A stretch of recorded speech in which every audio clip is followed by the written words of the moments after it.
Syukur kepada Tuhan, salam damai sejahtera kepada Anda semua dimanapun Anda berada.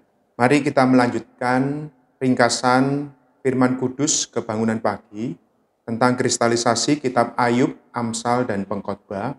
Kita memasuki berita yang ke-11, makna intrinsik takut akan Tuhan dalam ekonomi Allah. Berita ini melanjutkan berita yang lalu, bagaimana takut akan Allah menunjukkan satu bongkahan emas di dalam kitab Amsal. Ya, bahwa dalam takut akan Allah tujuannya adalah kita mendapatkan diri Allah itu sendiri. Mari kita melihat bagian-bagian di dalamnya. Takut akan Tuhan adalah prinsip dalam menempuh suatu kehidupan insani yang tepat. Saudara-saudari, takut akan Tuhan bukan berarti Tuhan kita adalah Tuhan yang menakutkan. Tetapi justru takut akan Tuhan menunjuk bagaimana kita semakin memiliki hati untuk beribadah kepada Tuhan, datang kepada Tuhan di dalam satu penempuan kehidupan insani yang tepat. Di dalam Amsal 1 ayat 7, takut akan Tuhan adalah permulaan pengetahuan, tetapi orang bodoh menghina hikmat dan didikan. Amsal pasal 3 ayat 5-7, percayalah kepada Tuhan dengan segenap hatimu, dan janganlah bersandar kepada pengertianmu sendiri. Akuilah dia dalam segala lakumu, maka ia akan meluruskan jalanmu. Janganlah engkau menganggap dirimu sendiri bijak, takutlah akan Tuhan dan jauhilah kejahatan. Takut akan Tuhan adalah takut menyinggung Dia. Takut kehilangan hadiratnya, takut tidak menerima pahala, takut kehilangan senyumnya. Jadi di sini takut akan Tuhan bukan berarti kita menjauhi Tuhan, tapi justru ada satu sikap yang takwa kepada Tuhan. Takut menyinggung Dia. Di dalam Bilangan pasal 12 ayat 5-10, ini adalah kisah bagaimana Miriam, ya, kakak perempuan dari Musa, suatu hari menegur Musa karena Musa menikahi seorang perempuan Kus. Ya. Tetapi perkataan Miriam ini kepada Musa, walaupun Musa adalah adiknya, telah menyinggung hati Allah. Maka singkat cerita di dalam Bilangan pasal 12, kita melihat bagaimana Miriam mendapatkan hukuman dari Allah dengan mengalami penyakit kusta. Kenapa? Karena perkataan Miriam menyinggung hati Allah. Di dalam Imamat pasal 10 ayat 1-2 juga kisah mengenai anak-anak dari Imam Harun, yaitu Nadab dan Abihu. Setelah mereka diangkat menjadi imam untuk melayani Tuhan, untuk melakukan satu bagaimana membawa persembahan sampai masuk ke kemah pertemuan, tetapi ternyata Nadab dan Abihu mengambil perbaraannya sendiri, membubuhkan api ke dalamnya, lalu menaruh ukupan di atas api itu. Artinya mereka mempersembahkan di hadapan Tuhan itu namanya api yang asing. Artinya api yang tidak diperintahkan Allah kepada mereka. Maka keluarlah api dari hadapan Tuhan lalu menghanguskan keduanya sehingga mati di hadapan Tuhan. Seharusnya mereka melayani di hadapan Tuhan, tapi mereka telah menyinggung hati Tuhan, telah berlaku lancang di hadapan Tuhan, maka mereka keduanya mati di hadapan Tuhan. Jadi takut akan Tuhan di sini adalah takut kehilangan hadiratnya dan juga takut kehilangan senyumnya. Di dalam 2 Korintus 5 ayat 10 dikatakan kita semua suatu hari akan menghadap kepada takhta penghakiman Kristus. Di mana saat itu Tuhan akan menghakimi semua perbuatan kita. Bagaimana hayat pertumbuhan kita. Saudara-saudari, saat itu apakah kita mendapatkan pahala? Mendapatkan pahala adalah mendapatkan senyumnya. Tapi kalau kehilangan pahala, berarti kehilangan senyum Tuhan.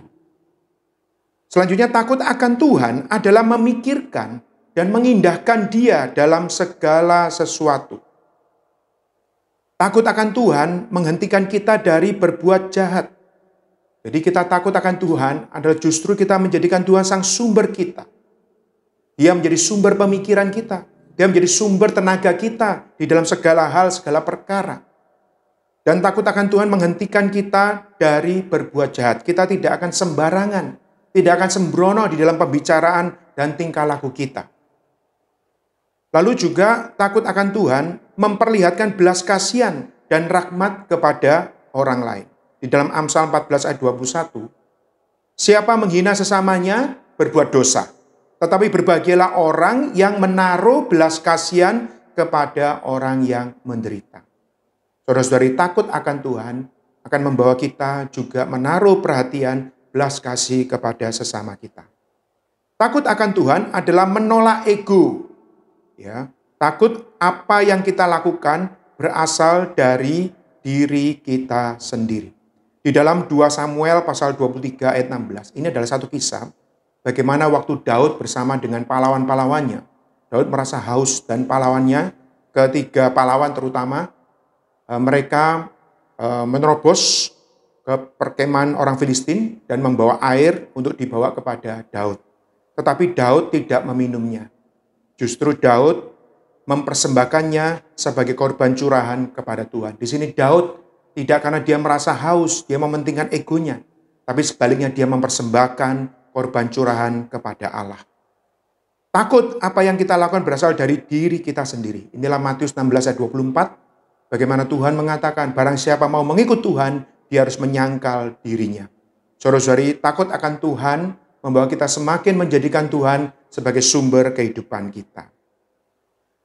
Bagian yang kedua, teladan Tuhan Yesus di dalam kehidupan insaninya yang dipenuhi dengan roh yang takut akan Allah. Dalam Yesaya 11 ayat 1-2, suatu tunas akan keluar dari tunggul Isai dan taruk yang akan tumbuh dari pangkalnya akan berbuah. Roh Tuhan akan ada padanya, roh hikmat dan pengertian, roh nasihat dan keperkasaan, roh pengenalan dan takut akan Tuhan. Yohanes pasal 5:19, maka Yesus menjawab mereka, katanya, aku berkata kepadamu, sesungguhnya anak tidak dapat mengerjakan sesuatu dari dirinya sendiri. Jikalau tidak, ia melihat Bapa mengerjakannya. Sebab apa yang dikerjakan Bapa, itu juga yang dikerjakan anak. Penghidupan Tuhan Yesus di bumi penuh dengan kerendahan hati. Berjalan dipimpin oleh roh itu. Taat kepada Allah. Mengerjakan apa yang Bapa kerjakan. Saudara-saudari, bagaimana penghidupan dan ministry Tuhan di muka bumi tidak berdasarkan kemauan sendiri, tetapi selalu di bawah pimpinan Bapa, bahkan Bapa yang bekerja di dalam dirinya.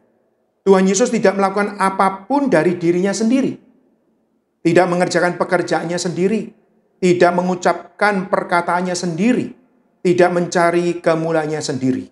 Semua yang dikerjakan oleh Tuhan adalah di dalam Allah, bersama Allah, dan bagi Allah sendiri. Saudara-saudari, inilah teladan Tuhan Yesus. Sebaliknya si musuh, si iblis, segala perkara yang dilakukan adalah untuk diri egonya sendiri.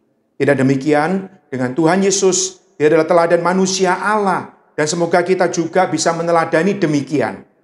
Hari demi hari kita perlu sepenuhnya mutlak terbuka kepada Bapa dan meminta Dia memenuhi kita dengan roh takut akan Tuhan yang mencakup kehidupan insani Kristus. Hari ini Kristus telah menjadi roh pemberi hayat. Dia tinggal di dalam kita. Dan hari ini kita sebagai perbanyakan dari manusia Allah Tuhan Yesus, kita juga memperhidupkan hal yang sama. Bagaimana kita memiliki rasa takut akan Tuhan. Sehingga kita tidak akan mencari kemuliaan sendiri. Tidak mengatakan perkataan yang berasal dari diri sendiri. Tapi semuanya mutlak bersandar kepada diri Allah. Di dalam Lukas pasal 11 ayat 13, jadi jika kamu yang jahat tahu memberi pemberian yang baik kepada anak-anakmu, apalagi Bapamu yang di sorga, Ia akan memberikan Roh Kudus kepada mereka yang meminta kepadanya. Puji Tuhan, saudara-saudari, Roh Tuhan di dalam kita adalah juga roh yang membuat kita memiliki takut akan Allah, sehingga kita hidup berdasarkan kepada roh itu. Bagian yang ketiga, berbagai aspek dari takut akan Allah. Yeremia 17 ayat 7-8, diberkatilah orang yang mengandalkan Tuhan, yang menaruh harapannya pada Tuhan. Ia akan seperti pohon yang ditanam di tepi air. yang merambatkan akar-akarnya ke tepi batang air, dan yang tidak mengalami datangnya panas terik, yang daunnya tetap hijau, yang tidak khawatir dalam tahun kering, dan yang tidak berhenti menghasilkan buah. Puji Tuhan, saudara-saudara, semoga Anda dan saya menjadi pohon yang ditanam di tepi air, ya, yang terus menyesap semua gizi dan tidak takut datangnya panas terik. Sebaliknya kita tetap segar dan menghasilkan buah. Amsal 3, 9-10, muliakanlah Tuhan dengan hartamu dan dengan hasil pertama dari segala penghasilanmu. Maka lumbung-lumbungmu akan diisi penuh sampai melimpah-limpah, dan bejana pemerahanmu akan meluap dengan air buah anggurnya. Amsal 14 ayat 27, takut akan Tuhan adalah sumber kehidupan, sehingga orang terhindar dari jerat maut. Takut akan Allah membuat kita tertanam di dalam Allah. Haleluya. Kita perlu tertanam di dalam Allah sehingga kita bisa menyesap semua kelimpahan Allah. Dan kita menjadi satu dengan Allah. Dan membawa kita menjadi pengasih Allah dengan berpegang dan menaati firman Allah. Di dalam Yohanes 14 ayat 23, kalau kita mengasihi Allah, maka kita justru akan menuruti firman Tuhan. Dan Allah Tritunggal akan datang kepada kita dan diam bersama-sama dengan kita. Saudara-saudari, semoga kita menjadi orang yang mengasihi Allah dan mengasihi firman-Nya. Takut akan Tuhan berarti memuliakan Dia dengan harta kita. Ini di dalam Amsal pasal 3 ayat 9 sampai 10, ya. Amsal pasal 3 ayat 10, Amsal pasal 3 ayat 9 sampai 10 tadi dikatakan muliakanlah Tuhan dengan harta kita. Lalu di dalam Maleakhi pasal 3 ayat 10, bawalah seluruh persembahan perpuluhan itu ke dalam rumah perbendaharaan, supaya ada persediaan makanan di rumahku, dan ujilah aku, firman Tuhan semesta alam, apakah aku tidak membukakan bagimu tingkap-tingkap langit dan mencurahkan berkat kepadamu sampai berkelimpahan. Saudara-saudari, takut akan Tuhan juga mempengaruhi apa yang kita miliki, membawa hati kita dan apa yang kita miliki, harta kita, dengan sukacita bisa kita persembahkan kepada Tuhan. Takut akan Tuhan juga tidak berani menjamah hal-hal yang bukan milik Allah. Jadi hal dunia, dosa, berhala, kita akan tidak berani menjamah hal yang bukan milik Allah. Takut akan takhta penghakimannya yang adil. Di dalam 2 Korintus pasal 5 ayat 10 tadi sudah dikatakan, bahwa suatu hari kalau kita menghadap takhta pengadilan Kristus, maka yang adalah satu pertanggungjawaban, apakah kita mendapatkan pahala atau tidak. Hari ini kalau kita mau takut akan Tuhan, maka kita baik-baiklah mendapatkan diri Tuhan, sehingga pada waktu penghakimannya, kita justru bisa mendapatkan pahala. Takut akan Tuhan juga adalah jalan untuk memperpanjang hidup. Di dalam Amsal pasal 10 ayat 27, takut akan Tuhan memperpanjang umur, tetapi tahun-tahun orang fasik diperpendek. Saudara-saudari, kalau kita mau sepanjang usia kita, semoga dipakai oleh Tuhan, maka kita perlu memiliki sikap rasa takut akan Tuhan. Rasa takut yang kudus akan Tuhan sebenarnya adalah sumber sukacita, sumber hayat, pohon hayat untuk menyalurkan Allah ke dalam kita. Jadi rasa takut di sini adalah rasa takut yang kudus, bukan rasa takut yang alamiah. Dan ini sebenarnya adalah sumber sukacita, sumber hayat. Di dalam Amsal pasal 14 ayat 27, takut akan Tuhan adalah sumber kehidupan, sehingga orang terhindar dari jerat maut.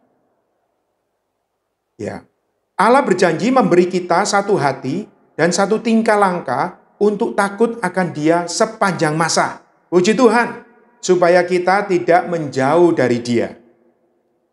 Di dalam Yeremia pasal 32 ayat 40, aku akan mengikat perjanjian kekal dengan mereka, bahwa aku tidak akan membelakangi mereka, melainkan akan berbuat baik kepada mereka. Aku akan menaruh takut kepadaku ke dalam hati mereka, supaya mereka jangan menjauh daripadaku. Ini adalah ayat yang menunjukkan kepada kita, saudara-saudari, bahwa takut akan Tuhan justru tidak menjauhi Dia. Sebaliknya kita semakin dekat, semakin datang dan mendapatkan diri Tuhan sendiri. Kita diajarkan mengenai jalan yang harus kita pilih. Mazmur pasal 25 ayat 12. Siapakah orang yang takut akan Tuhan? Kepadanya Tuhan menunjukkan jalan yang harus dipilihnya. Saudara-saudari, di dalam masa sekarang ini banyak alternatif, cara, ya pilihan di depan kita. Maka kita harus memilih solusi, jalan yang tepat. Dan jalan yang tepat adalah kalau kita bersama-sama datang kepada Tuhan dengan rasa takut akan Dia.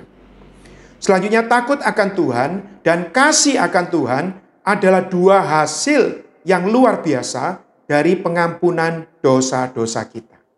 Saudara-saudari, Anda dan saya adalah asalnya orang yang berdosa di bawah murka Tuhan.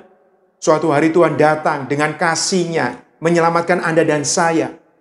Sekarang hasil dari pengampunan Tuhan, kasih-Nya kepada kita apa? Adalah Tuhan ingin mendapatkan kita menjadi orang yang takut akan Dia dan menjadi orang yang mengasihi Dia. Di dalam Lukas pasal 7 ayat 39 sampai 50. Ini adalah satu kisah di mana Tuhan Yesus diundang makan oleh orang Farisi. Lalu datanglah seorang perempuan berdosa mengikuti dari belakang. Dan saat itu perempuan ini datang dengan menangis dan dia tersungkur di kaki Tuhan dan dia air matanya sampai membasahi kaki Tuhan dan dia menyeka dengan rambutnya dan dia membawa minyak di dalam buli-buli pualam dicurahkan di kaki Tuhan Yesus. Saudara-saudari, saat itu orang-orang di rumah itu mengira Tuhan ini mengapa kalau tahu perempuan berdosa, mengapa kok membiarkan perempuan melakukan seperti itu?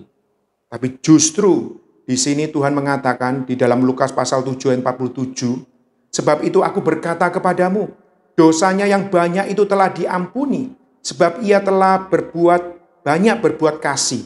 Tetapi orang yang sedikit diampuni, sedikit juga ia berbuat kasih. Saudara-saudara, di sini perempuan yang berdosa, dia mendapatkan pengampunan dari Tuhan. Dan hasil dari pengampunan ini, dia mencurahkan hatinya, dia mencurahkan dirinya. Dia tahu dia adalah perempuan yang dosa, dia memerlukan pengampunan Tuhan. Dan Tuhan sudah mengampuni dia. Dan hasil pengampunan ini membawa dia takut akan Tuhan, membawa dia mempersembahkan dirinya kepada Tuhan. Saudara-saudari, karena itu rasa takut akan Tuhan justru menjadikan Anda dan saya orang yang mengasihi Tuhan. Terakhir, di dalam Amsal pasal 31, ini adalah kesimpulan dari kitab Amsal. Amsal 31 menunjukkan dua model dari orang yang takut akan Tuhan. Amsal 31 ayat 4-5, tidaklah pantas bagi raja, hai Lemuel, tidaklah pantas bagi raja meminum anggur, ataupun bagi para pembesar mengingini minuman keras. Jangan sampai karena minum, ia melupakan apa yang telah ditetapkan dan membengkokkan hak orang-orang yang tertindas. Amsal 31 ayat 10-11, istri yang cakap, siapakah akan mendapatkannya? Ia lebih berharga daripada permata. Hati suaminya percaya kepadanya, suaminya tidak akan kekurangan keuntungan. Amsal 31 ayat 3-9 membicarakan seorang raja yang memerintah dengan penuh wibawa, tegas di bawah pemerintahan Allah, diatur oleh firman Allah. Hal ini berlaku dalam kehidupan gereja hari ini. Jadi di bagian pertama Amsal 31 menunjukkan seorang raja yang mewakili satu pemerintahan Allah di kerajaannya. Karena itu seorang raja dibutuhkan seorang raja yang penuh wibawa di dalam perkataannya. Bukan perkataan yang kendor, tapi perkataan yang penuh dengan hikmat. Dan kita tahu hikmat di sini adalah diri Allah di dalam Kristus oleh Roh itu menjadi hikmat bagi kita. Sehingga perkataannya adalah perkataan firman. Ya, hal ini berlaku di dalam kehidupan gereja hari ini. Di dalam Kolose pasal 4 ayat 6, hendaklah kata-katamu senantiasa penuh kasih, jangan hambar, sehingga kamu tahu bagaimana kamu harus memberi jawab kepada setiap orang.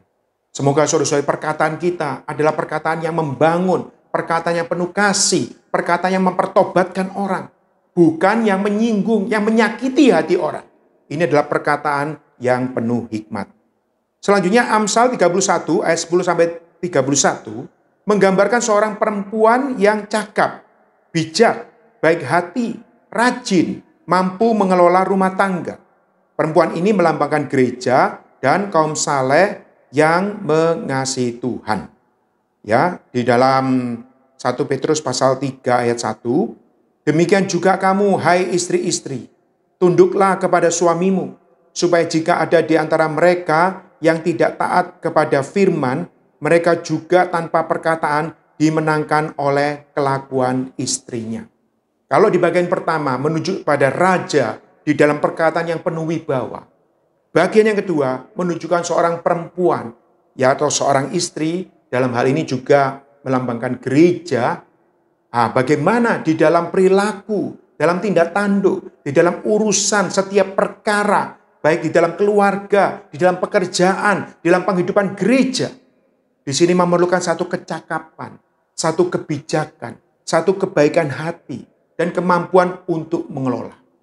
Saudara-saudari, kita ada perkataan yang membangun, kita ada satu tindak tanduk, juga yang menunjukkan satu kesaksian bahwa kita adalah umat Allah, kita memiliki Allah di dalam kita. Maka kita akan dimenangkan ya di dalam tindak tanduk kita. Di dalam aspek kemenangan, kita harus seperti seorang raja. Di dalam aspek mengasihi Tuhan, kita harus seperti seorang perempuan yang cakap. Menjadi demikian akan menyebabkan kita bernilai dan mulia di hadapan Tuhan.